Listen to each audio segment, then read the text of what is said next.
On Zoom. I'm assuming this is good? Yeah. Okay. Awesome. Okay, so hello, everybody. I'm Joscelyn. I'm in Mr. Daniel James' group. And today I'm going to be talking about time dependence and quantum statistics in ultrafast optics. So just generally, my research has to do with looking at ultrafast optics and then sort of diving deep into what that means, especially if we're starting to get into a very popular recent topic, which is quantum optics of ultrafast light. So next, I'm just going to start off by talking about second order coherence, because you'll kind of see a lot of what I'm going to be getting into, even just by going over the things we all are very familiar with second order coherence. So I think everybody in this room has seen probably many, many times the formula for second order coherence, which is this expectation value of our electric field operators, just separated in time by this time delay tau. The interesting thing is, for a single mode state, which is often what we have for our quantum states, this isn't actually dependent on tau. If you have a single mode state, it's just dependent on what your quantum state is. So we start to look at specific states. This sort of classic one that we'd look at, no pun intended, is the coherent state. Yes. Okay. Yep. Is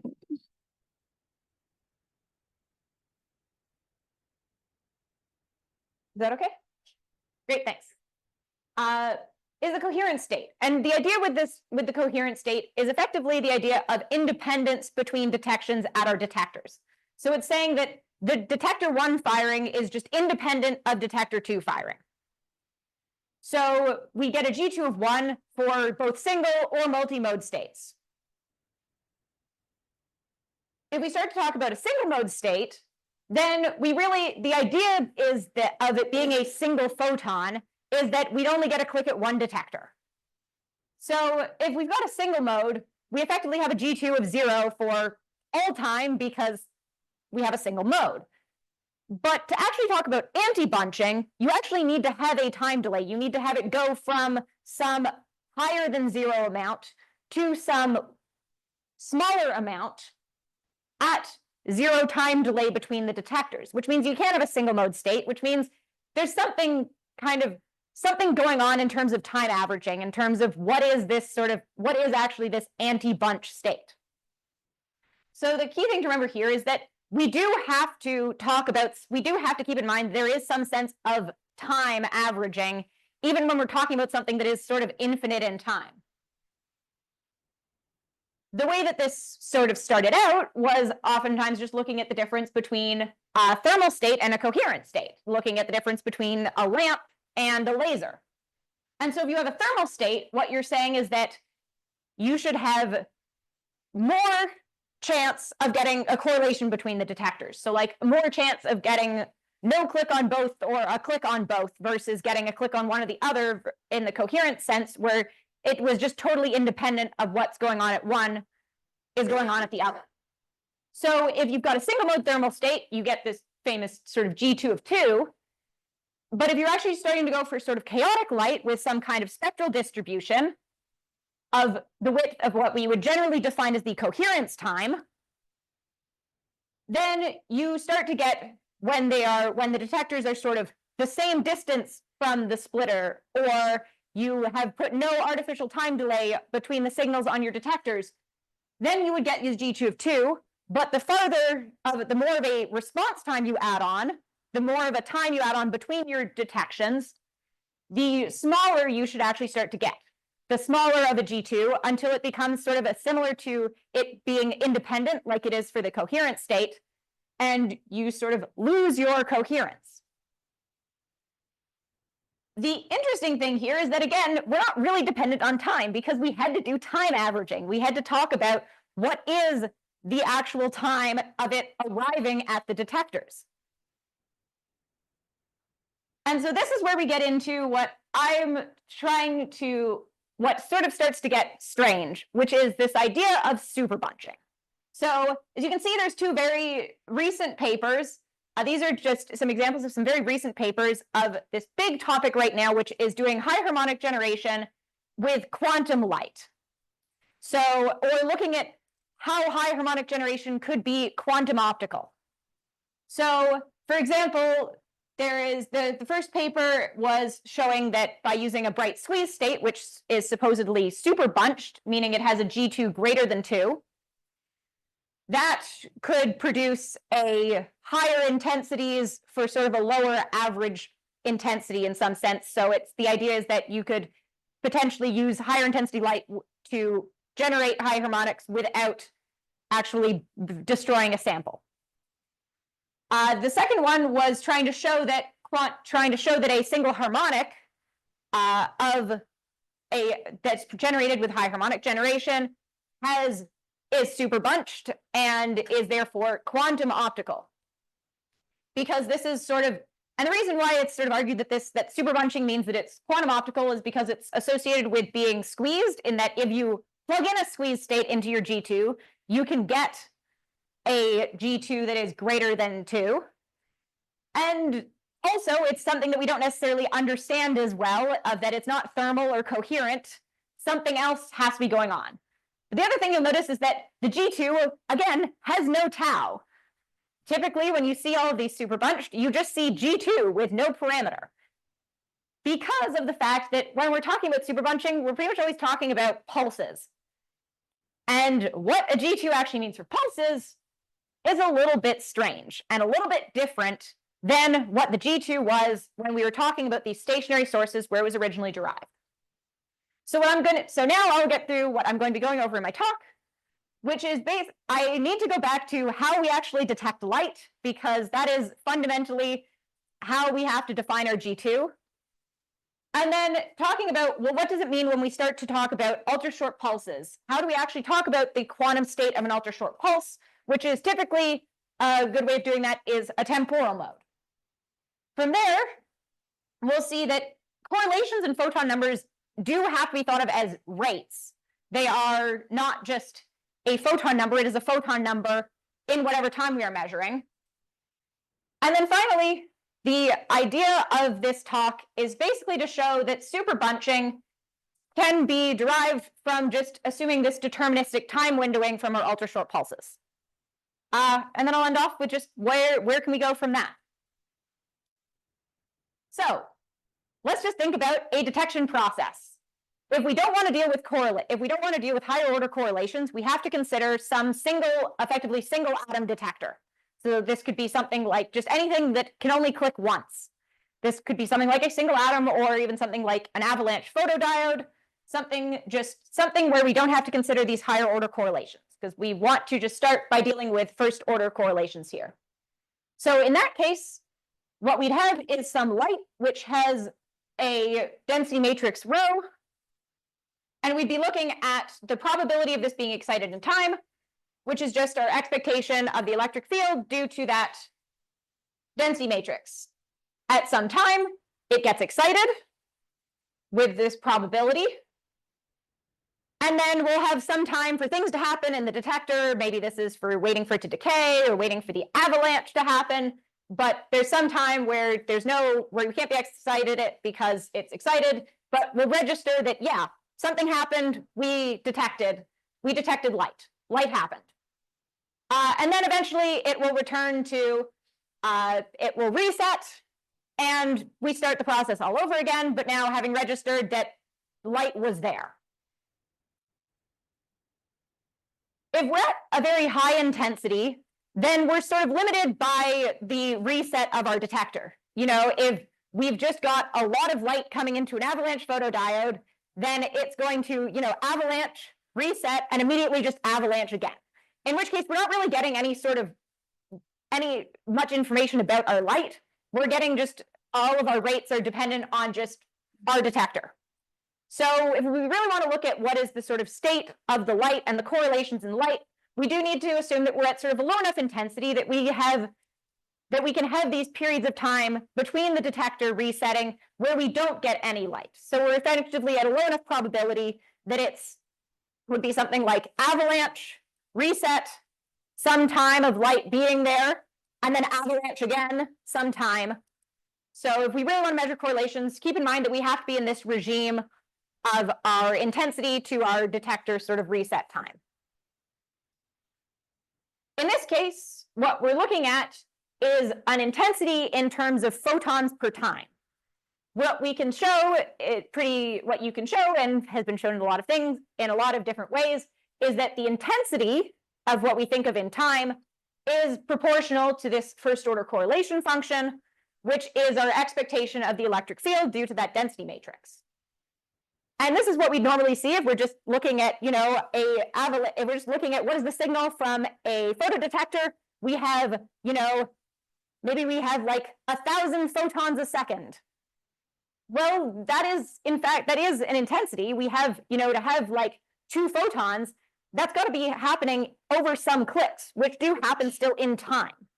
So to actually have this ensemble of measurements, which is what we do when we're tracing over the density matrix, we do have to have some sense of time, because our measurements are happening not all at once without taking into account, unless we start to take into account higher order correlations.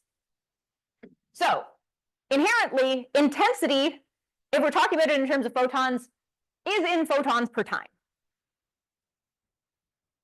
A way to look at this is we can see what could our detector signal look like? Well, okay, we've got some detection windows to some extent, and we would say, okay, if we start to measure on the detector, we have, no click, no click, click, click, no click, no click, click, click. This is just going to be happening some amount of generally just sort of randomly in time. But we still have to think about this there is some amount of time that we are actually taking this ensemble. So we can describe the intensity equivalently as, say, like 4 photons per tau, but we could describe it in terms of any other breakup of our time window. As long as we keep in mind that we are still, keeping in mind that we do have that decay time, so we're still in that regime of this being low intensity compared to our reset time of our detector. So what happens if we actually put some kind of ultra short pulse over top of this? Well, as we'll see next in the next slide, mathematically, we effectively are just putting on we're effectively just putting some intensity function in time over top of these statistical clips. We're essentially saying that, okay, we have our pulse coming in, there's some fluctuations that are clicks, and then we're just going to say, hey, we have light during this time, and we don't have light during this other time. That's our pulse. And so if we're just talking about intensities, this makes a lot of sense. What this effectively works out to is we say, oh, cool, in our long time window, we've got light here and we don't have light here, so we see 2 clicks. We see 2 photons in this time period tau, which is the same as saying, oh yeah, if we just look at that one part of our time, yeah, there's 2 clicks in that time. This has to do with how we actually describe the electric field operator. I'm going to describe it in terms of temporal modes because that's a little bit of an easier way to see it, but this is equivalent to describing this as a multimode, as some kind of multimode state. We're just transforming it in terms of, this is just a transformation so that we can see the effects a little easier. So if we describe it in terms of what are called temporal modes, then we would write our electric field operator in terms of some effectively orthogonal mode functions. So we'd have these elements of a unitary matrix. If we're just thinking about pulses in time, then this would be, say, some set of orthogonal weight functions. So like Hermite-Gauss polynomials or something. And so what we get is we have now these operators that are describing an excitation in that mode, and then our mode shape in time. And so if we look at what does this give you if we are in a single temporal mode, is that our intensity has these 2 parts, which if we zoom in, we can see our intensity really has a deterministic part, which is our field shape in time, and then some part that is statistical, which is what is our quantum state. Basically, what we've done mathematically is said, you know what, we're just going to assume that everything statistical, we're going to put that into the quantum state. We're going to say that, our time is just something that happens over top of this. it's effectively some kind of time window. But in order to actually describe the field in this way, in terms of temporal modes or in terms of a multi-mode coherent state, you effectively need to have deterministic time dependence. And then you say that, okay, everything statistical is what we assume to be our quantum state. Which gets really interesting if we start to look at nth order correlations. Because if we look at these sort of higher order correlations, which is what happens if we even are trying to say, look at, two detectors, which could be in any way. This could even be, we've got some detector with two atoms. Well, those atoms, we care about the correlations between them at the same time. So if we want to talk about anything other than sort of this single click detector, we have to start talking about what are the correlations of light. And so we start to look at these higher order correlations. Well, these correlations are also an ensemble. They're an average. It is an average of how many correlations we see. Well, what is our average over? It's over doing a bunch effectively in time, because the only way we could do it at the same time is to have more detectors, which are then we care about the correlations between those.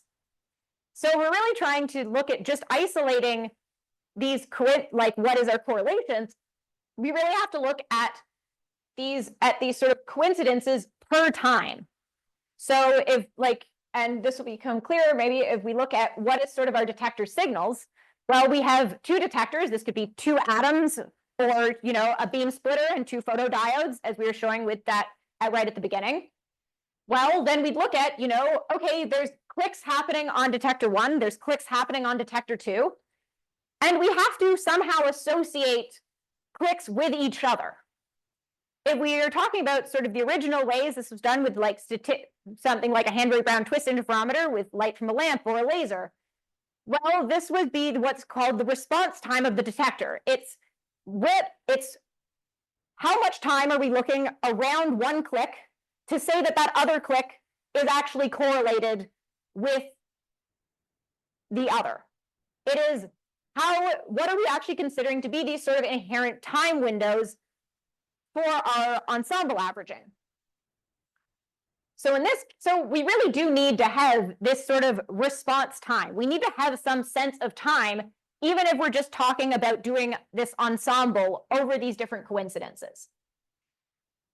And really what we're looking at is that, and this is very important if we're talking about a coherence time, because your sort of coherence time in this sense has to be longer than your time windowing, or else it doesn't really make sense. Because in order to talk about how long you have correlations between something, well, if you're talking about them being correlated in the same time window, it better be longer than that time window to say, oh yeah, there's less correlations between them.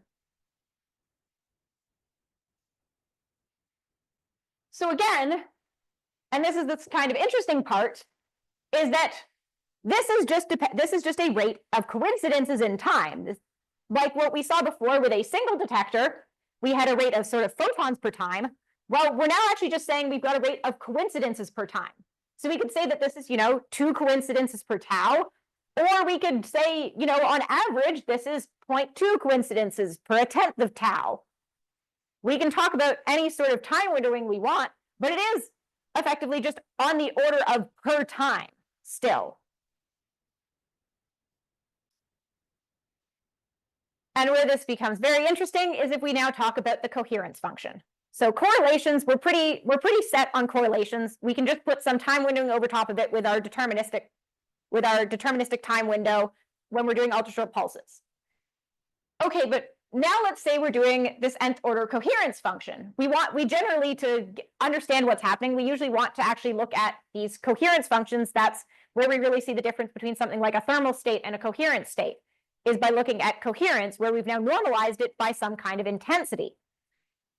The issue here is that if we're actually looking at if we start to look at what are sort of our units to some sense, well, the nth order correlation is some number of nth order correlations per time. And each of our first order correlations are a photon number per time. But that means that we now actually have n photon numbers per time. when we've just got stationary sources, this is fine because things are effectively independent of one another. We are looking, it doesn't really matter if we just have the clicks happening. We can take some time window here, we can take some longer time window here. It's all happening the exact same. It doesn't really matter how we section up our time because these clicks are constantly happening. We get those same fluctuations. We're always measuring these fluctuations in time. What gets interesting is when we start to do these deterministic time windowing. So let's go back to our two detectors. Now we want to look at our correlation function. Well, okay, I will just tell you I generated this by just say, give me some Poissonianly distributed clicks. These are just two independently generated Poissonian distribution of clicks. So, we get these are completely independent. They're just, one of them is clicking, one of them is clicking with some kind of Poissonian distribution. So we get a G2 that's approximately 1. We get, these are independent. It's approximately we're going to get no correlations between them. We get a G2 of, close to 1. If we let this go on farther, we'd expect this to get probably closer to 1. But now let's say that looks so much less red on this screen. But let's say now that we are doing our deterministic time windowing. We are still effectively, if we talk about our intensity in time, we would still be talking about measuring we were talking about just looking at one of them. We would say that, each second we measure, say, 2 photons on detector 1 in a second, or 3 photons on detector 2 in a second. But we are actually ignoring some of these fluctuations. By adding this deterministic time window, we're effectively getting rid of some of our information for our statistical distribution. In order for this, sorry, I'll get to that in a sec. So if we just look at now, what does our G2 give us? We still are averaging over this entire time period, this 10 of whatever time window we've done, but we're ignoring anything we measure in the second half. And so what this means is, hey, look, it looks like we've got super bunching. But I mean, did we really? Did we actually change the statistics here? No. At this point, you're probably asking, okay, well, why don't we just consider what's happening during that pulse? And this is where we get the problem with doing this with something like an ultra-short pulse, which is that if you're doing an ultra-short pulse, as we said, we have to take into account that our time windows have to be longer than these sort of time windows that we're dividing up. We have to be at this sort of rate where we can talk about having times after the detector has reset where we don't measure something. If you're looking at an ultra-short pulse, you're really getting something more like this, where your ultra-short pulse is going to be short compared to your detector reset. So during each pulse, we can measure at most 1 photon. We can measure at most 1 click per event. Which means that if we actually wanted to consider this as an ensemble, we can't actually consider it as an ensemble of the field over time, which would be what we'd expect if we're trying to talk about things like vacuum fluctuations and how is our and the statistics of that sort of inherent electric field fluctuations. Well, we want to talk about that in terms of time, but the only way to do this if we wanted to just consider the photon count during our pulses, would be to actually just look at what is as our pulses themselves being our ensemble, which means that we're actually losing out on any sort of correlations in time between these photons, because each pulse is at most 1 photon. So we could change how we talk about the G2. That's something we can do, and actually a little bit more how we tend to talk about it when we talk about measuring, say, a G2 of 0 for something like a Hongu mandal. We are really looking at more like in a single pulse, there is no correlation between 2 detectors. But this is kind of interesting in that is very different if we're trying to talk about sort of fundamental vacuum fluctuations, which is one of the big reasons why we tend to talk about using squeeze states. So how can we actually check that this is the case? How do we check that, super bunching is in fact a short pulse effect? Well, one of the main predictions that you can get from one of the main predictions you can get just by looking at it and by doing this probability is that effectively, if we change our pulse duration, or which is equivalent to sort of reducing our intense, which is sort of equivalent to changing the sort of intensity or our photon number. So we could say do a shorter pulse with an equivalent overall average photon number. Well, we should start to get higher G2s. And actually, this is what we have been, this is actually what you can kind of see if you look at a lot of the experimental papers that deal with this. So for example, one thing that comes up is that if you look at a spontaneous parametric down conversion source, and you look at just one arm of it, so you're not looking at the correlations between them, if you look at just one arm, this is known to be sort of approximately thermally distributed. But looking at if you look at this a little more closely, what you get is basically that your G2 goes as 1 over the pulse width. And in fact, the theory for this talks about explicitly the time dependence of your spontaneous parametric down conversion source deterministically, and that is the main reason why they arrive at this result. They're just not looking at the fact that this is really just a short pulse phenomenon in general of it coming from the fact that we have kept our time dependence as being deterministic. You can also see this in one of the papers I mentioned at the beginning, this sort of evidence for high harmonic generation, for the quantum nature of evidence of high harmonic generation. Well, what they are seeing very clearly, what you can see very clearly from their plots, is that as they increase their average photon number, their G2 goes down. So this does actually match pretty well with the experiment. We could even look at this, and this is kind of where we're going with next steps. If we really want to check this, it should be relatively straightforward to check this experimentally, which is to just take some ultra short pulse sources other than maybe the one arm of a SPDC source, and just let's see if this is a general short pulse phenomenon. Can we check to see if we have the same average photon number, but decrease our pulse width? Do we get a better G2? If we don't find that, that's also really interesting, because that means that we can't actually describe our field because that means that we actually can't be using temporal modes. So either way, very interesting for our understanding of what does it mean to have quantum short pulses.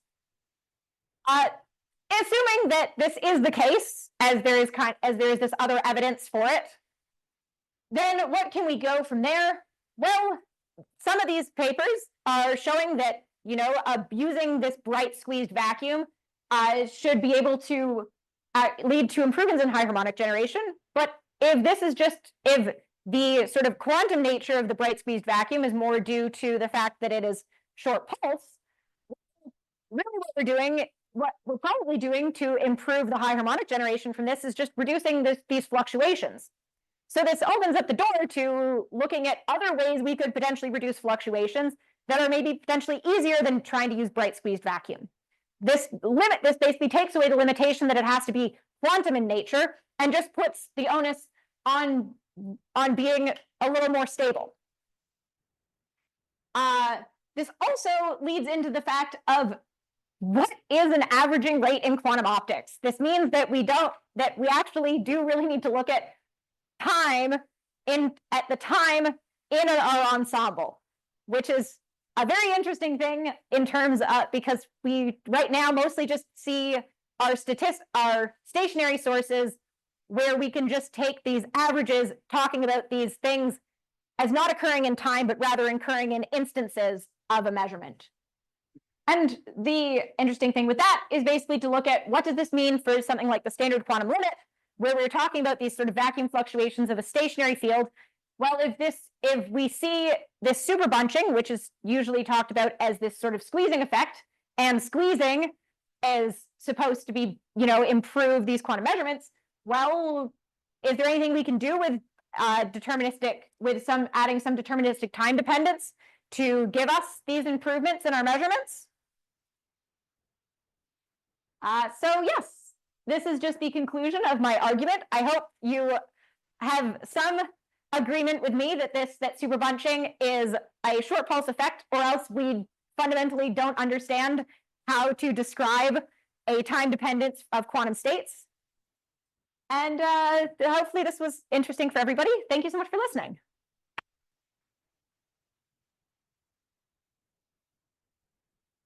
Very much. We use the mic for questions.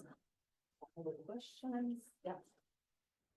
So I think the experiment you're proposing Yes. will be true. Like the results will agree with the predictions, even for classical pulses. I don't see why it could be a test for quantum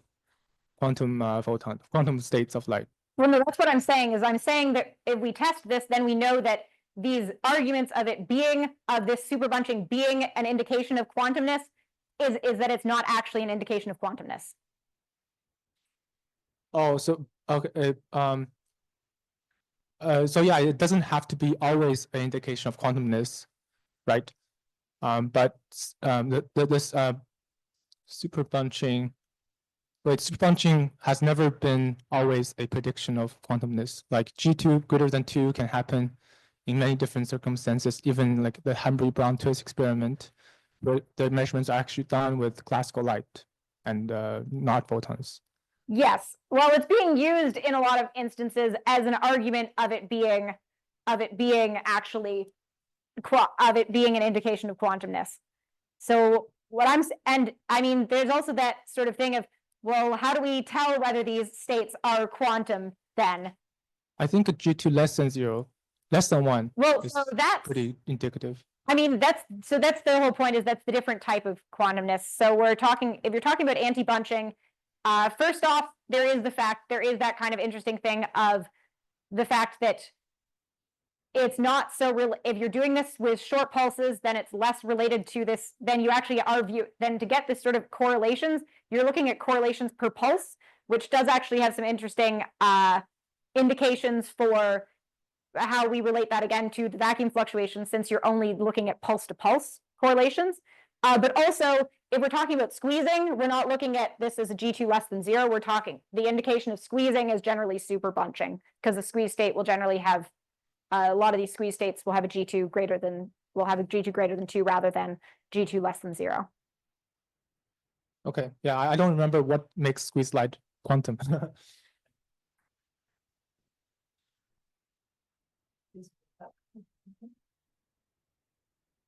Nice talk. Thank you. I hope it is. So I was wondering if you consider, so the experiment that kind of I imagined when you were talking about this was you have a pulse and it's all focused on a detector like a PMT or whatever, right? A point detector. I can imagine deviations from that setup where you take the pulse, you maybe you expand the beam and you throw it at a pixelated detector. So then you actually do not have just one photon per pulse, because each pixel can independently detect some photon. Another possible deviation is where you have a bunch of atoms or molecules that you excite with that pulse, and you can excite more than one at a time. And then each of them can stay in an excited state for a different amount of time, just statistically. And then they each detect independently. So you can end up detecting multiple photons. And this might not be relevant to the point you want to make, but I was wondering, what would you expect those correlations to be when you use such a setup? So that's the issue, is that technically is that when we're doing this, we actually do still, if we look at what do you expect from, say, a n photon detector, it still is proportional to this it is still proportional to the nth order correlation. So this is why I'm talking about doing this sort of isolated of, we want to talk about, okay, what is actually, to actually figure out what's happening with our light, let's isolate these a little easier. Yes, we can also think about doing we can also think about measuring correlations at the same time. The issue is determining whether, if we're just looking at that sort of nth order correlation, if we're looking technically when we're measuring that intensity, we are measuring that nth order correlation, which means that we now need to somehow isolate whether changes to that are whether it's hard to isolate from that, whether our atoms are detecting independently or not. We can assume that they're detecting independently, but if we're trying to look for higher order correlations, then, or if we assume that this is light that has higher order correlations, then they're not detecting independently anymore. They're only detecting independently if we assume that we have something like a coherent state where they should be detecting independently. So the reason why I'm talking about doing this on sort of 2 is because we actually need to find a way to isolate individual we actually need to find a way to isolate the effect of correlations and determine whether our light is in fact independent at these different points in space at that time. Thank you. That's an intriguing idea. Thank you. Thanks. First, very nice, especially I like the explanation about what short means, how short can you go? So how difficult it is indeed to engage with experimentalists, ask them for this trajectory. I mean, you had your detectors. Yeah, so this is very new that I kind of finally figured out a testable way to do this. I've been bouncing around trying to figure out what time versus ensemble averaging means for a while. So it actually, this was actually inspired by an experimental group, with Donna Strickland's group, when she brought up she brought up actually one of those papers, which was the evidence for high harmonic generation, for the evidence of the quantumness of high harmonic generation, because in theirs, they were saying, like, their equations were saying, well, assume that the coherence time of light is the pulse width. And that's something that she was like, well, that's not what the coherence time is. And so a lot of this kind of started from trying to mathematically look at what they were talking about and realizing that, yeah, we can sort of, what are our equations saying when we talk about what you do in the experiment? And what does our just averaging of quantum state mean when related to this experiment? Thanks. There are no more questions. Let's thank Joscelyn again.